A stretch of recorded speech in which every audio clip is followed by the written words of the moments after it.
presented by Top Music.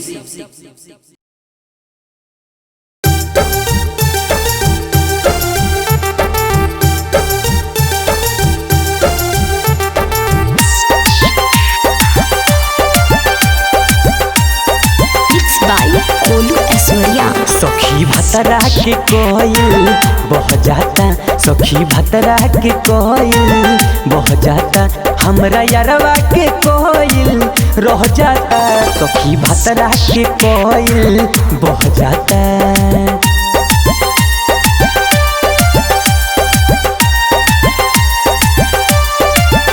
सखी भतरा के कोयल बह जाता, सखी भतरा के कोयल बह जाता, हमरा यारवा के कोयल रह जाता, सखी भतरा के कोयल बह जाता, सखी भतरा के कोयल बह जाता, हमरा यारवा के कोयल रह जाता, सखी भतरा के कोयल बह जाता, सखी भतरा के कोयल बह जाता।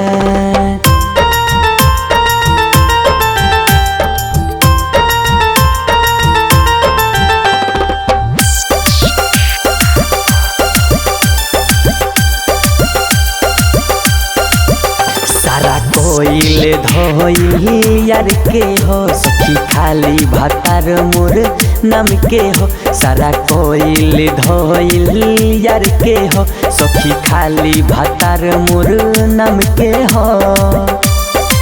भतरा के कोयला से मन नाही भरेला, सखी रे जवानी हमर झरना जैसे झरेला, भतरा के कोयला से मन नाही भरेला, सखी रे जवानी हमर झरना जैसे झरेला।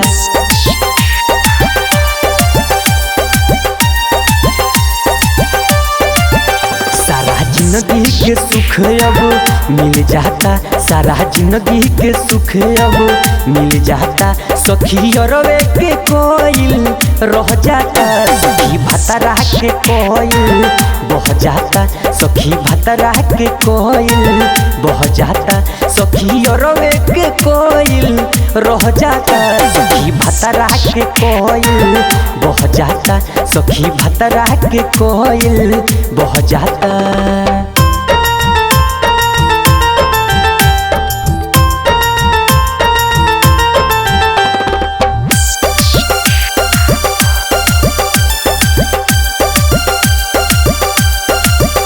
राइटर अमोध बात ना बुझेला, खाली गुडू पलंग पर कूदेला, राइटर अमोध बात ना बुझेला, खाली गुडू पलंग पर कूदेला।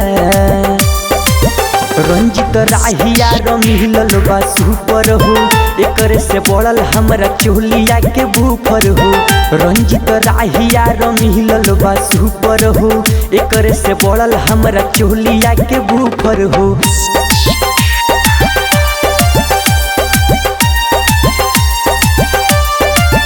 सखी ओकरे से मन मोर भर जाता, सखी ओकरे से मन मोर भर जाता, बाकी अरवे के कोयल रह जाता, सखी भतरा के कोयल बह जाता, सखी भतरा के कोयल बह जाता, सखी अरवे के कोयल रह जाता, सखी भतरा के कोयल बह जाता, सखी भतरा के कोयल बह जाता।